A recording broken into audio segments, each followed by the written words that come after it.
이른 봄에 만나서 또 이렇게 싱그러운 또 여름에 함께 또 이렇게 두 번 여러분들을 배울 수 있어서 또 이렇게 참 반갑기도 하고요.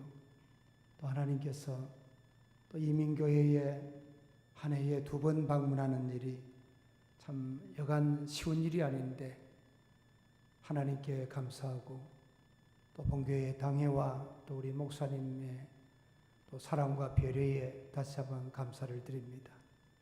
소문을 듣자니 우리 찬양대가 40주년 찬양제를 통하여서 전 세계 소문이 났다는 대로 오늘 들어보니까 정말 소문이 날만도 합니다. 너무 감사하고 참 이렇게 반가운 모습으로 뵙게 돼서 너무 감사합니다. 저도 아직은 어린 손주 둘을 본 할아버지입니다만은 요새 할아버지들이 모이면 하도 손주 자랑을 너무 많이 해가지고 돈 내놓고 자랑하라고 한대요. 그래서 앞으로 저도 돈을 내고 자랑을 해야 될 그런 상황이 되지 않았나 싶습니다. 참 감사하고요. 우리 모두가 우리 40주년 집회에 여러분과 나눴던 혹시 인사 여러분 기억하시죠? 아시나요? 예, 신년의 축복을 우리 서로 같이 나누면서 세이트하요벤 정말 이제부터 자유입니다. 이제부터 해방입니다. 신년이 돌아왔습니다. 회복입니다. 여러분 한번 다 같이 축복하고 격려하는 마음으로 곁에 분들 서로 인사하십시오. 할렐루야, 세이트하요벤, 세이트하요벤, 할렐루야, 세이트하요벤. 네. 주님의 소원이요, 교회의 소원이요, 우리 모두의 희망인 줄 믿습니다. 할렐루야. 주님 오시면 됩니다. 희년은 주님의 것입니다. 지난날 우리가 살아가면서 지치고 힘들고 또 좁은 길을 걸어가면서 외롭고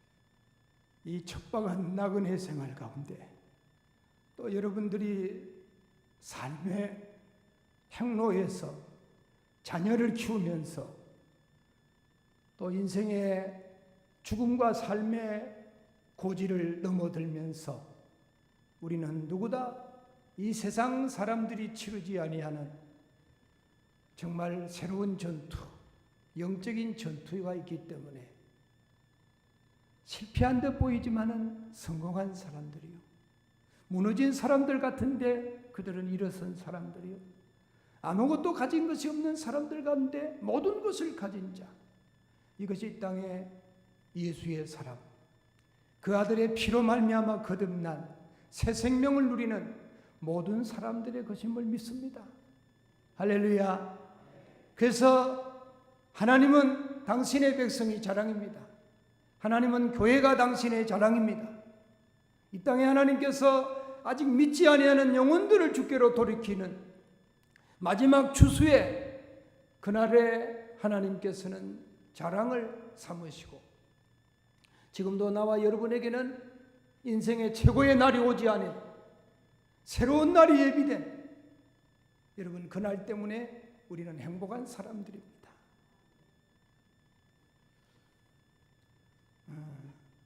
오늘 여러분들에게 참 드리고 싶은 말씀, 하나님이 인정하는 사람.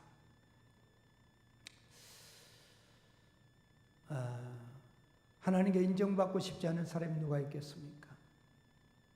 또 사람에게 인정받고 싶지 않은 사람 누가 있겠습니까? 그러나 역시 인정을 해줘야 말이죠. 그 인정은 내 자신이 결정하는 것이 아니라 나를 바라보는 객관적인 사람에 의해서나 또 객관성을 띤 여러 분석적, 자료적 어떤 하나의 여러 데이터에 의해서 우리의 삶의 질이 평가되고 우리의 개인이 또 여러 가지 세상적인 모든 전체적인 분야에서 이만한 사람은 참 탁월하다, 훌륭하다, 사람답다 이렇게 인정하는 이런 통계가 사람을 평가하는 시대입니다. 그러나 하나님은 사람을 예모로 보지 않고 우리의 중심을 보시는 그 하나님, 과연 하나님이 인정하는 사람은 어떤 사람일까? 오늘 성경적인 근거에 욥을 통해서 또 욥의 가정을 통해서 하나님께서 하나님이 인정하시겠다고 하는, 오늘 본문 1장 8절에 보면 심지어는 하나님은 사단에게까지 내 종 욥을 유의하여 보았느냐? 그는 순전하고 정직하고 악에서 떠나고 하나님을 경외하는 자라고 그의 삶을 그렇게 인정하고 자랑하고 또 평가하셨던 그 하나님, 오늘 그것은 결국은 사람의 사람됨의 평가와 가치는 하나님 앞에 서야 된단 말이죠. 할렐루야. 참으로 욥은 그의 신앙과 인격 면에서 1절에 보니까 사람들이 인정했습니다. 그리고 3절에 보니까 역시 사람들이 동방에서 가장 훌륭한 사람이라고 그렇게 많은 사람들이 그의 삶 앞에서 그 모습을 바라보면서 그를 겪어보면서 그렇게 평가를 했습니다. 그런데 여러분, 중요한 것은 오늘 욥은 자신의 신앙, 자신의 어떤 삶에 발버둥 치는 사람이 아니라 내 가정에서 가깝게는 자녀에게, 아내에게, 또 친구에게, 또 주변의 모든 그 시대의 사람들에게 참 이렇게 인정이 되는 그 평가는 그냥 그저 되는 것이 아니었다는 것이죠. 여러분, 우리는 늘 참 제가 우리 목사님을 존경하는 이유가 있습니다. 이 소위 이민사회, 특별히 북미, 남미 이렇게 많은 목회자님들을 배울 때마다 역시 현상 유지에 이런 선진국이 무슨 선교지냐 할 만큼 선교의 의식이 메말라가는 시대에 내가 살고 있는 이곳이 선교지다. 이곳에도 다양한 다문화의 가정들, 다인종의 사람들이 모여드는 것이고 나아가서 우리의 자녀들 다음 2세대들이 이렇게 이 뜨거운 땡볕에 참 어려운 몽골이나 여러분 저 키르기즈스탄이나 카자흐스탄이나 중앙아시아 이런 곳들을 향하여서 참 선교의 열정, 복음의 열정, 하나님의 본질 앞에 몸부림쳐오는 그 모습을 보면서 참 존경스럽습니다. 오늘 이런 면에서 제가 이렇게 오늘 함께 말씀을 나눌 수 있는 것은 참 제 마음에 아주 행복합니다. 즐거움이 있습니다. 사람이 모델을 보는 만큼 흥분할 일이 없잖아요. 모델. 오늘 하나님이 욥을 인정하는 것 가장 중요한 것은 신앙 이전에 삶의 모델이 되어 주었다는 거죠. 각각에는 가정에서 자녀들에게 그리고 역시 그 지역과 그 사회 속에서 영향력을 줄 수 있는 그 온전함, 순전함, 정직함, 하나님을 경외함, 악에서 떠남. 그래서 많은 사람들이 인정하게 되는 그 훌륭함이 사람의 평가로 머물러 있지 않고 하나님도 그렇다. 하나님도. 오늘 저와 여러분들의 삶 가운데서 특별히 여러분 가정에서 나의 가장 영향력을 받고 살아가는 대상이 자녀들입니다. 내 식구들입니다. 그러나 오늘 이 사회는 부모의 권위를 인정하려고 하지 않습니다. 이유가 어디 있을까요? 결국은 삶의 모델이 못 되어주는 겁니다. 교회에서는 괜찮은 것 같은데 일상에 돌아가서 내 삶의 모습을 가장 가깝게 들여다보는 그들이 존경심이 떨어진다. 왜 그럴까요?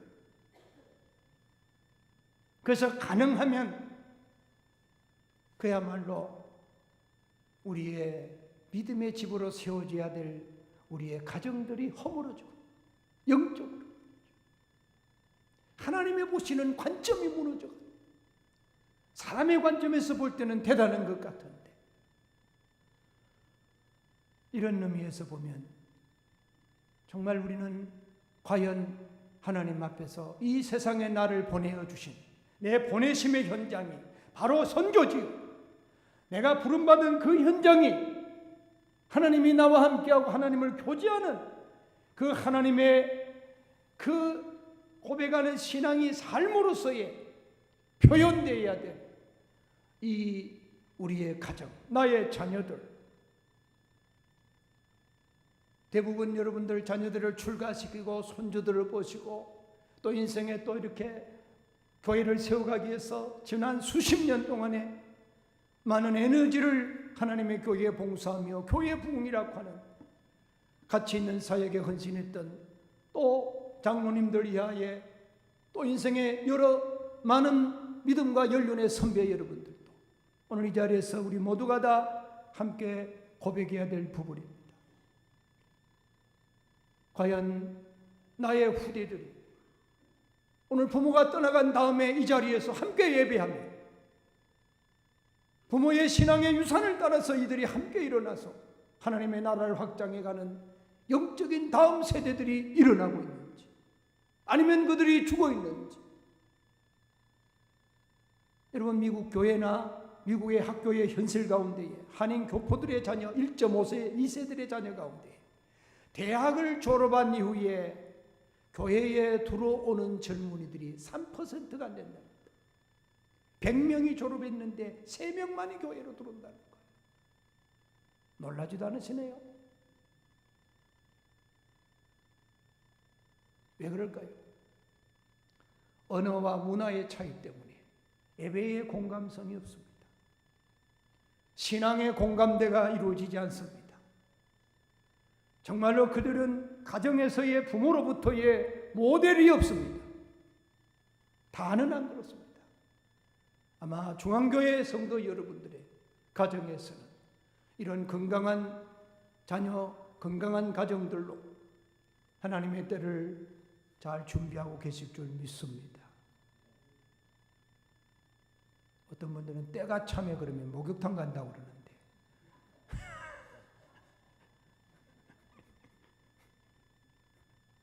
여러분 때가 참에 주님이 오십니다. 그 아들이 오십니다. 여러분 그때를 준비하는 사람들요. 저 필라델피아 랑캐스터라고 하는 곳에 아미시 마을을 제가 2차례 방문했습니다. 문명의 이 길을 벗어나서 지금도 그들은 세탁기, 다리미, 하나의 어떤 여러 가지 어떤 전기 재료들 모든 걸 쓰지 않고 지금도 역시 빨래를 빨아서 걸고 지금도 서로 쟁기를 갈고 인분을 퍼서 밭에다 주고 마차를 타고 차를 타지 않는 미국 안에 있는 3만 명의 아미시족들이 살고 있는 그 마을에 가서 제가 놀란 것이 있습니다. 이들의 자녀들은요, 이들이 고등학교를 졸업하면 대학을 들어가면 다 집을 떠나 부모를 떠나서 학교로 가는데 97%가 교회로 다시 돌아옵니다. 이 아미시 마을의 자녀들은 여러분요, 미국의 아이비리그의 대학에 90% 이상이 그 대학을 진학을 하게 됩니다. 이유가 뭐든지 아십니까? 그들은 퓨리탄 청교도의 신앙을 가지고 그런 가운데서도 자식들에게 놓치지 않았던 것은 그들이 모델이 되어 주었단 말이에요. 할렐루야. 여러분들이요, 디모데를 보십시오. 성경에 말합니다. 욕과 같이 비슷하게 디모데를 평가합니다. 정말로 디모데는 청결한 양심을 가졌다. 거짓 없는 믿음을 가졌다. 그런데 그 믿음은 디모데의 것이 아니라 네 애조모 로이스 속에 있었고 네 어머니 유니게 속에 있었는데 네 속에도 있었구나. 여러분, 원본이 있어야 카피가 있잖아요.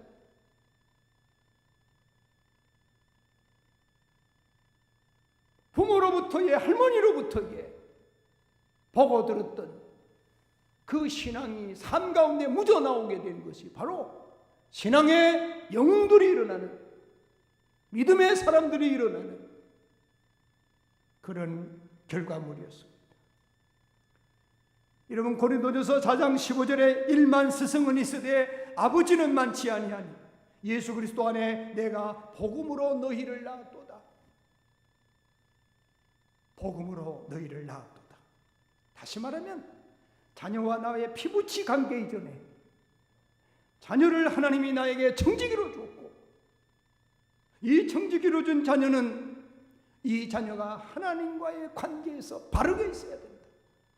복음이 이 자녀들을 세워가는 그러한 근원이 되어야 된다는 거지. 여러분, 중요합니다. 우리는 자녀들이 잘 되어야 됩니다. 할렐루야. 성공해야 됩니다. 주류 사회를 정복해야 됩니다. 참으로 실력이 있어서 세상에 영향력을 주어야 됩니다. 이 글로벌 시대에. 여러분, 그러나 그 위치에 서는 것이 중요한 것입니다. 만약에 그 위치에 섰는데 하나님을 잃어버렸다면, 신앙을 잃어버렸다면 그건 아무것도 아니라는 거죠. 기억하셔야 됩니다. 물어보십시다. 우리 지휘자님, 아내가 소중합니까? 자녀가 소중합니까? 이 말 잘해야 됩니다. 까딱하면 저녁에 큰 부부싸움이 일어나는데. 아내가 소중해요? 정말이에요? 아, 시집 잘 갔다. 누구는? 장로님이십니까? 예, 맞아요. 우리 장로님 맞아요. 감사해요. 아내가 소중하십니까?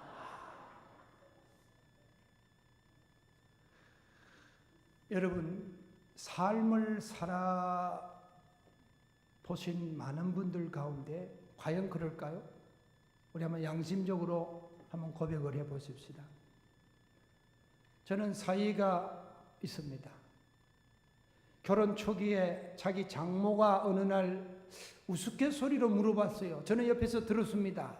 여보게, 사이, 만약의 경우에 물에 빠져야 될 익사하는 사고가 난다면, 두 사람 중에 한 사람을 건진다면 자네 아내를 건질 것인가 자식을 건질까? 그러니까요, 이 사이 주저하지 않고 서슴없이 아내입니다 그러는 거예요.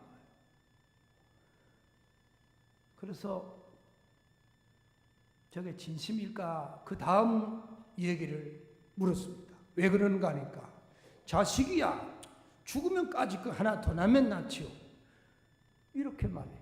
아마 그때 상당히 장모에게 점수를 많이 땄습니다. 여러분, 최근에 제가 5년 만에 그때의 그 일을 상기가 되어서 넌지시 물어봤습니다. 지금도 아낸가? 자식이래요.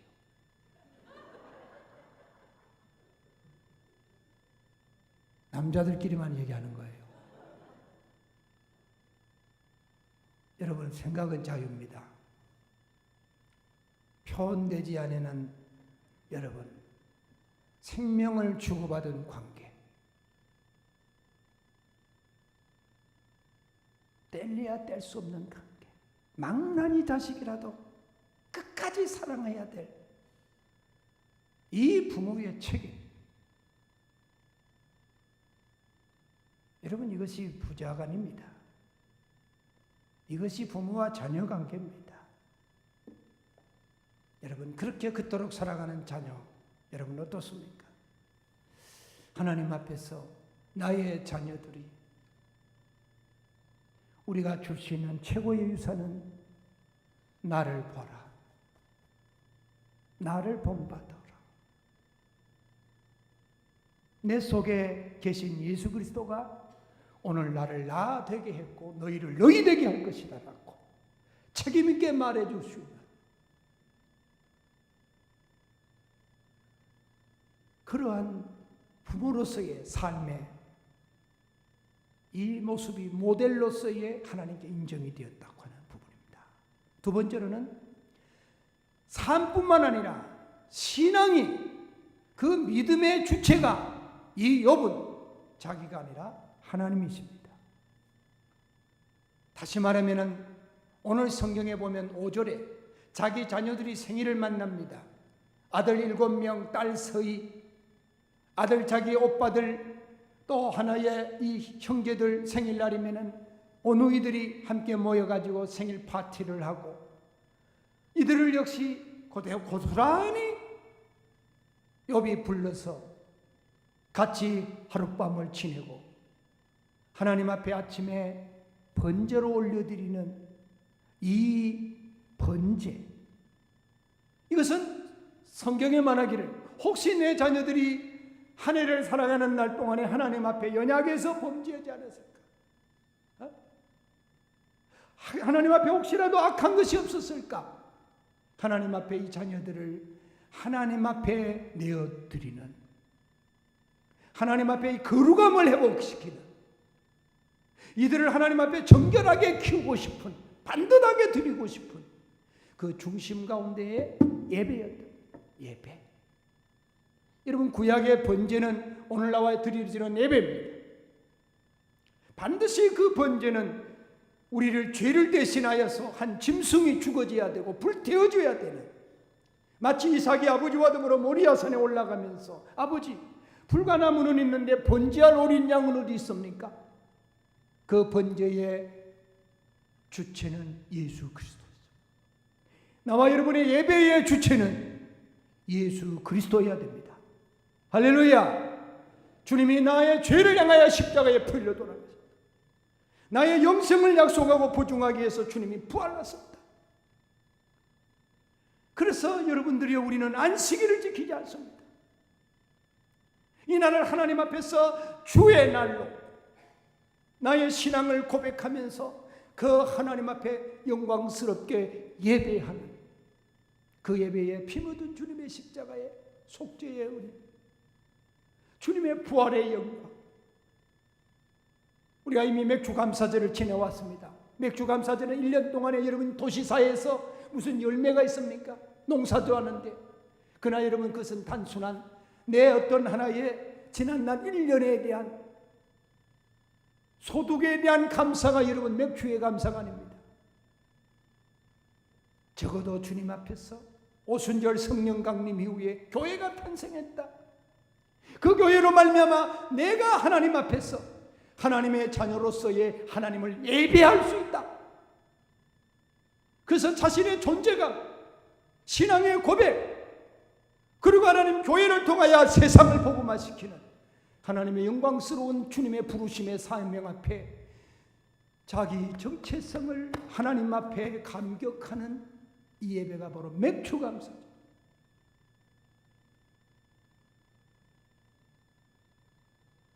우리 모두의 예배 가운데에 여러분들이요, 정말 건강한 가정, 하나님의 자랑이 된 가정, 가정이 제단이 이루어져, 할렐루야, 가정이 하나님을 향하여 예배의 처소가 된다.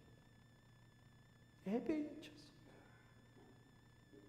우리를 하나님께서 택한 족속이요 왕같은 제사장이요 주님의 소유된 백성으로 우리를 어둠에서 뽑아내어서 하나님의 빛으로 우리를 들어가게 하시는 영광스러운 부르심을 입었던 사람들은요, 그가 어머니가 됐든 아빠가 됐든 가정의 제사장의 사명을 감당해서 자녀들을 하나님 앞에 예배자로 세우는 일이 우리의 신앙의 생명, 신앙의 전부가 자녀가 예배자로서 서 있음을 우리는 늘 확인하면서 이 일을 향하여 최선을 다하는, 그래서 축복스러운 다음 세대를 물러주는 예배자의 통로가 여러분이 되어야 될 줄 믿습니다. 솔로몬의 1,000번제를 보십시오. 적어도 하나님 앞에서 예배가 어떤 것이, 번제가 어떤 것인 줄 알았기 때문에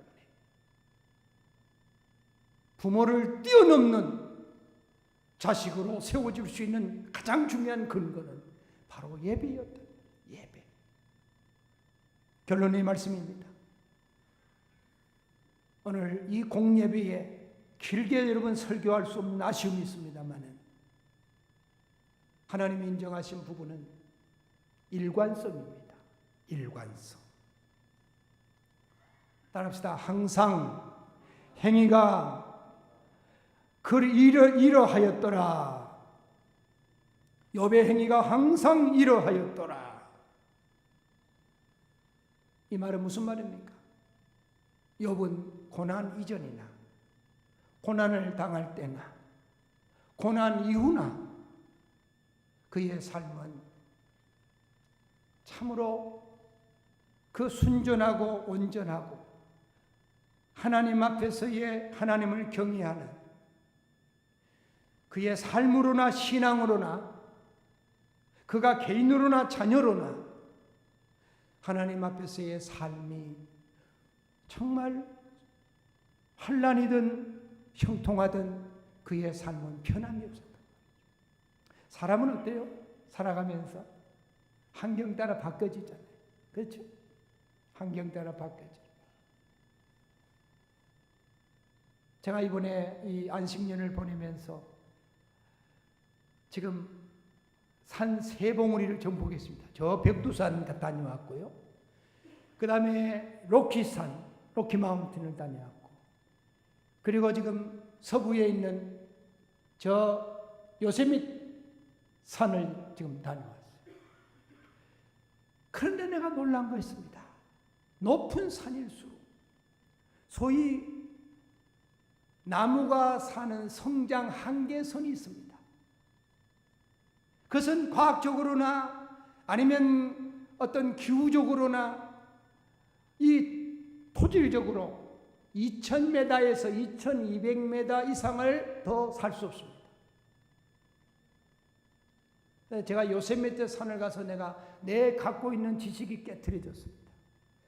3000m가 넘는 이 석회화된 바위산에 도도하게 푸르름을 자랑하고 있는 소나무, 전나무를 보면서 과연 이곳은 어떤 곳인가? 지구가 아닌가? 같은 지구권 안에 사람이 상식으로 쳐놓은 그 성장 한계선을 뛰어넘는 이 요셉미테라고 하는 저 나무들은 과연 어떻게 해석해야 될 건가? 제가 고민이 생겼습니다. 아직 풀려지지 않았습니다. 답을 갖고 계신 분들은 예배 끝나고 저를 좀 가르쳐 주세요.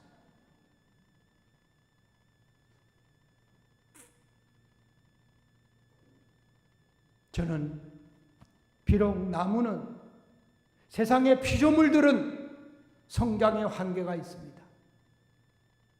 그러나 여러분들이요, 우리의 육체도 성장의 한계가 있습니다.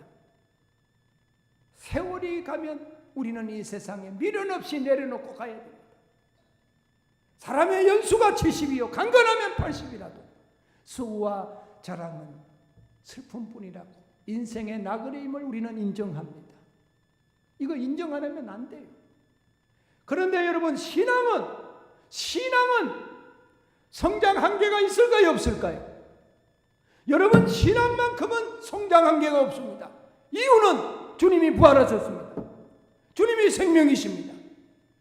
주님이 나는 정말로 우리를 그리스도의 장성한 분량에 자라가도록 하는 것이 신앙의 생명입니다. 여러분, 그렇다면 우리는 언제부터인가 항상 이러하다가 아니라 가끔 이러하더라, 때때로 이러하더라, 형편이 되면 이러하더라, 조건이 맞으면 이러하더라, 내 유익이 되면 이러하더라, 이러한 내 자기 논리와 우리의 경험과 우리의 이성이 나의 신앙을, 내 한계 성상을 멈춰버리도록 만드는 그 지점에 머물러 있을 수 있다는 사실을 저는 28년 목회하면서 우리의 교회와 우리의 성도들을 바라보면서 정말 믿음이 신실한 하나님의 사람들이 있는가 하면은, 그러나 역시 신앙의 성장 한계에 머물러 서서 더 이상 자라지 아니하는 모습을 보면서 안타깝게 여기는 목사입니다. 첫째는 지도자의 책임이죠.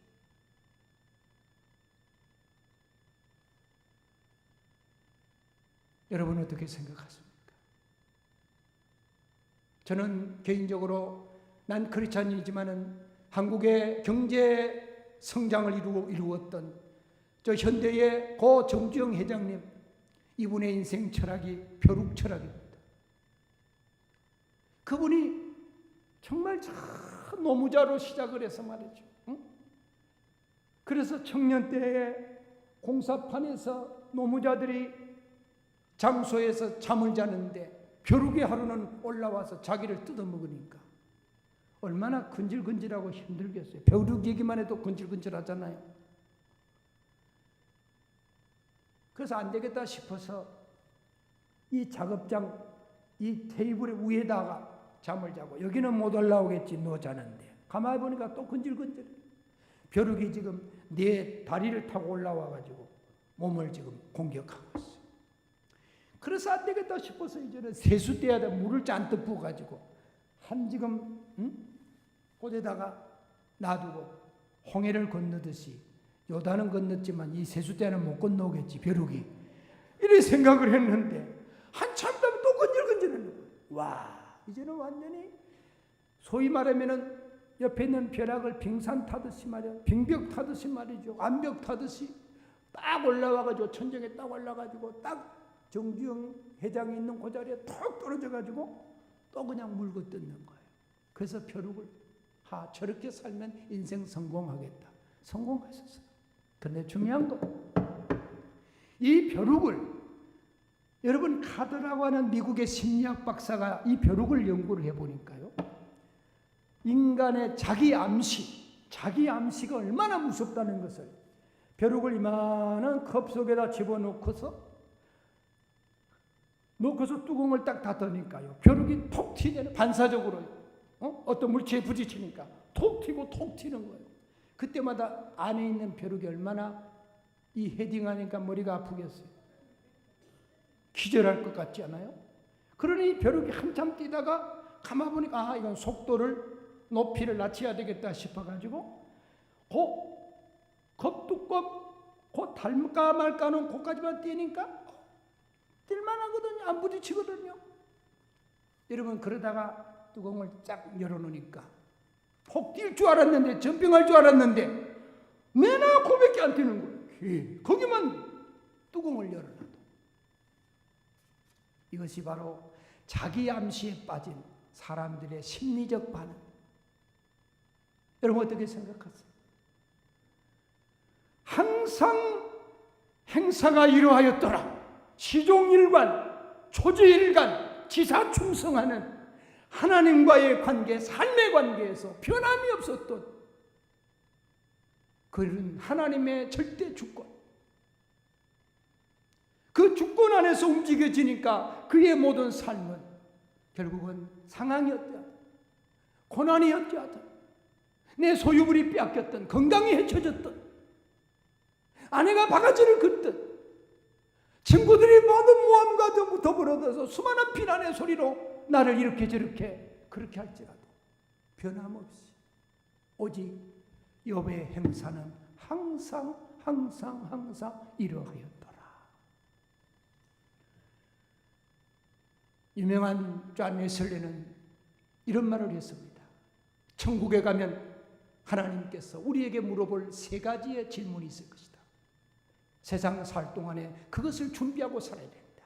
첫째, 내게 준 시간을 어떻게 쓰다 왔는가? 그리고 너에게 준 재물을 어떻게 쓰다 왔는가? 그리고 너에게 맡겨준 자녀들 어떻게 양육하다 왔는가? 이것을 물을 것이라고 그는 말을 했습니다. 성경은 아닙니다마는 여러분이요, 영적인 가치가 있는 말입니다. 성도 여러분들, 지금도 나와 여러분들은 하나님 앞에서 우리의 인생의 최후의 날은 오지 않았습니다. 하나님이 인정하실 그날이 올 것입니다. 분명히 잘했다 청하고 충성된 사람이라고 하는 하나님의 참된 인정이 오늘 욥과 그의 가정을 통하여서 하나님 앞에 나와 여러분들이 기도의 손을 삼아야 될 줄 압니다. 나의 가장 가까운 가족들, 자녀들을 나는 삶의 모델로서의 서 있는가? 정말로 나의 가장 가까운 사람들을 향하여서 하나님 앞에서 내가 예배자로 서 있고 그들을 예배자로 세워서 하나님 앞에 거룩한 삶을 감당할 수 있도록 이렇게 준비하고 있는가? 상황 따라 환경 따라가 아니라 오직 하나님의 주신 말씀 따라서 내 삶이 하나님 앞에 항상 이러한 영적인 균형을 이루어가고 있는가? 여러분들, 지금도 계속해서 자녀들이 태어나는 것은 하나님이 이 세상을 지금도 나와 여러분을 통해서 기대하고 있다는 것을 믿으시기 바랍니다. 그래서 교회 안에 저는 가능하면 젊은 사람들에게 애 많이 낳으라고 그래요. 3명은 기본이라 4명 나면 상을 준다. 이 땅에 우리가 육체로 낳든 복음으로 낳든 하나님이 기뻐하시는 이 귀한 삶을 주님 앞에 아름답게 감당하다가 주 앞에 설 수 있는 저와 여러분 되기를 주의 이름으로 축원해 드립니다.